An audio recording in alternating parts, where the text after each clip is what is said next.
नमस्ते जी। 101वीं श्रव्य कणिका सत्यार्थ प्रकाश स्वाध्याय एवं प्रवचन माला आप सभी धर्म प्रेमी महानुभावों का हृदय पूर्वक स्वागत करता हूँ। आइए तृतीय समोल्लास के अंतर्गत पठन पाठन अध्ययन अध्यापन विषय को लेकर के आगे शीर्षक आ रहा है पठन पाठन में परित्याग के योग्य ग्रंथ। अब जो परित्याग के योग्य ग्रंथ हैं उनका परिगणन संक्षेप से किया जाता है, अर्थात जो जो नीचे अभी आगे कहे जाने वाले ग्रंथ वो जाल ग्रंथ समझने चाहिए। व्याकरण में कातंत्र, सारस्वत, चंद्रिका, मुग्धबोध, कौमुदी, शेखर, मनोरमा आदि, कोश में अमर कोश आदि, छंदो ग्रंथ में वृत्तरत्नाकर आदि, शिक्षा में अथ शिक्षाम प्रवक्ष्यामि पाणिनीयम मतम तथा इत्यादि, ज्योतिष में शीघ्र बोध, मुहूर्त, चिंतामणि आदि, काव्य में नायिका भेद, कुवलयानंद, रघुवंश, माघ, किरातार्जुनी आदि, मीमांसा में धर्म सिंधु, व्रतार्क आदि, वैशेषिक में तर्क संग्रह आदि, न्याय में जागदीशी आदि, योग में हट प्रदीपिका आदि, सांख्य में सांख्य तत्व कौमुदी आदि, वेदांत में योग वशिष्ठ पंचदश्यादि, वैद्यक में शारंगधरादि, स्मृतियों में मनुस्मृति के प्रक्षिप्त श्लोक एवं अन्य सब स्मृति, सब तंत्र ग्रंथ, सब पुराण, सब उपपुराण, तुलसीदास कृत भाषा रामायण, रुक्मिणी मंगलादि और सर्व भाषा ग्रंथ, ये सब कपोल कल्पित मिथ्या ग्रंथ हैं। अब इस विषय में हठयोग प्रदीपिका के विषय में विशेष कुछ जानने योग्य है। इसको वेद निंदा के कारण त्याज्य ग्रंथ माना गया है।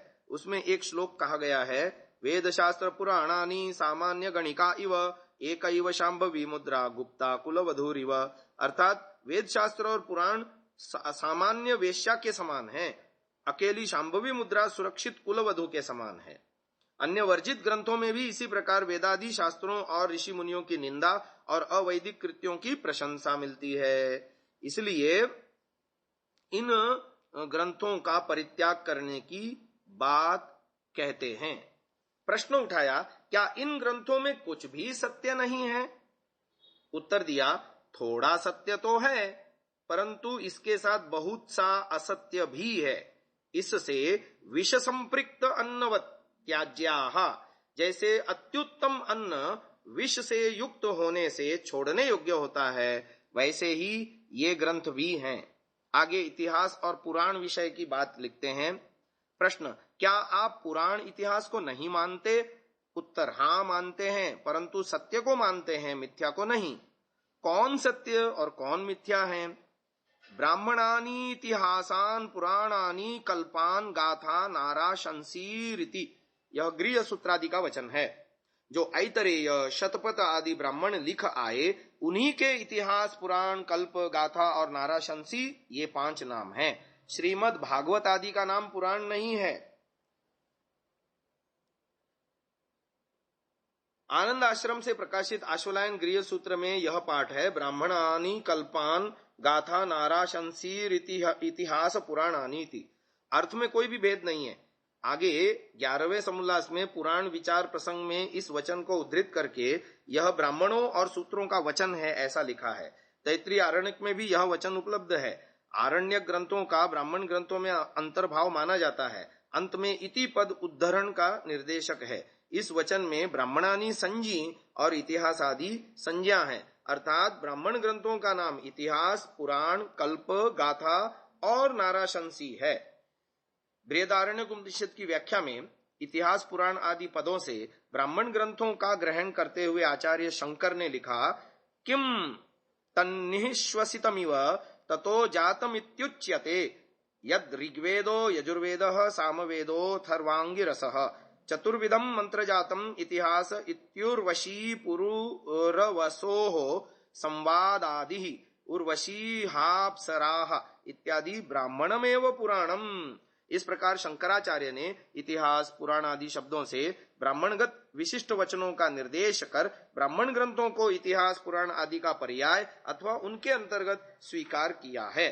सायणाचार्य ने भी तैत्रीय आरण्यक के वचन की व्याख्या में इतिहास, पुराण आदि शब्दों से ब्राह्मण ग्रंथों का ही निर्देश माना है। ब्राह्मणं चाष्टधा भिन्नं तद्भेदास्तु वाजसनेयिभिराम्नायन्ते इतिहासः पुराणं विद्या उपनिषदः श्लोकाः सूत्राण्यनुव्याख्यानानि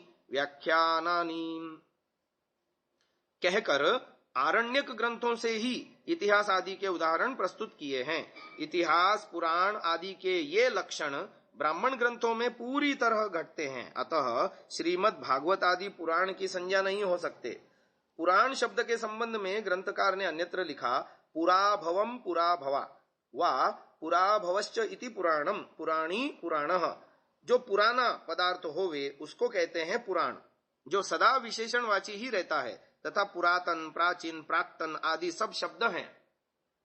वे सब परस्पर व्यावर्तक होते हैं, जैसे कि यह चीज पुरानी है तथा यह चीज नवीन है। पुराण शब्द जो है सो नवीन शब्द की विरुद्ध अर्थ को बताने वाला है।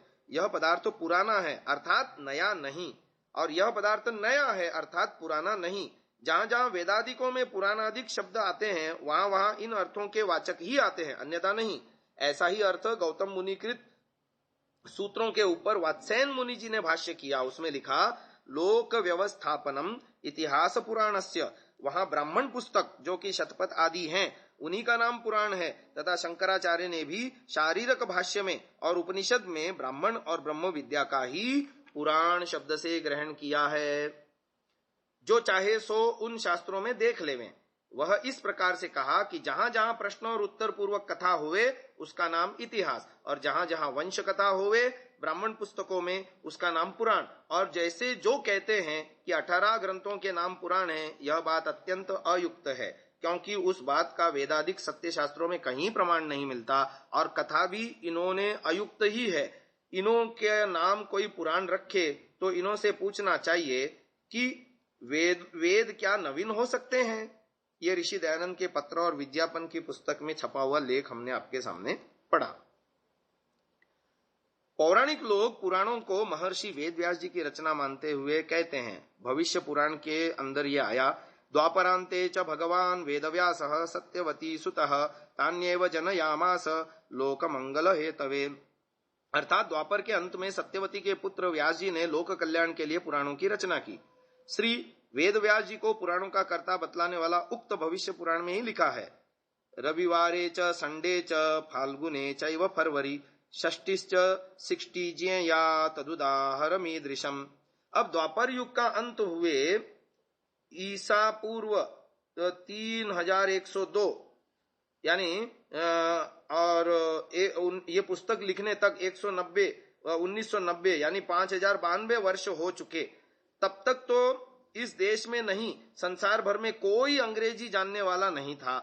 भारत में अंग्रेजी जानने वाला पहला व्यक्ति जहांगीर के काल में सन 1727 ईस्वी में सूरत में पहुंचा था। इस प्रकार वर्तमान में पुराण नाम से प्रसिद्ध ग्रंथों में कम से कम भविष्य पुराण की रचना का काल लगभग 200 वर्ष पूर्व ही ठहरता है। इन भागवत आदि पुराणों में कितना अनर्गल भरा पड़ा है इसका विवेचन एकादश समुल्लास में आएगा। यहाँ पठन पाठन का विषय होने से इतना ही बतला देना अपेक्षित था कि अनार्ष युक्ति विरुद्ध तथा अश्लील होने से पाठ्यक्रम में इन ग्रंथों को स्थान देना सर्वथा अनुचित है। अब आगे प्रकरण आ रहा है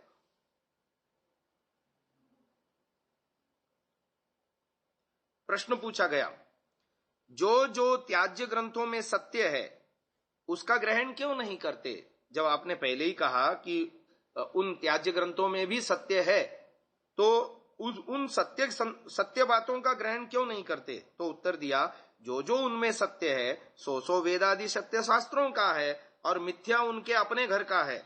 वेदादि सत्य शास्त्रों के स्वीकार में सब सत्य का ग्रहण हो जाता है। जो कोई इन मिथ्या ग्रंथों में से सत्य का ग्रहण करना चाहे तो मिथ्या भी उसके गले में लिपट जावे। इसलिए असत्य मिश्रम सत्यम दूरतस त्याज्यमिति। असत्य से युक्त ग्रंथस्थ सत्य को भी वैसे ही छोड़ देना चाहिए जैसे विषयुक्त अन्न को। महानुभाव ऋषि दयानंद ने कितना सुंदर विवेचन किया और हमें सावधान किया कि हमें अनार्ष ग्रंथों के पठन पाठन से और उसके होने वाले दुष्प्रभावों से बचना चाहिए। आज की इस बात को यही विराम देते हैं। ओम।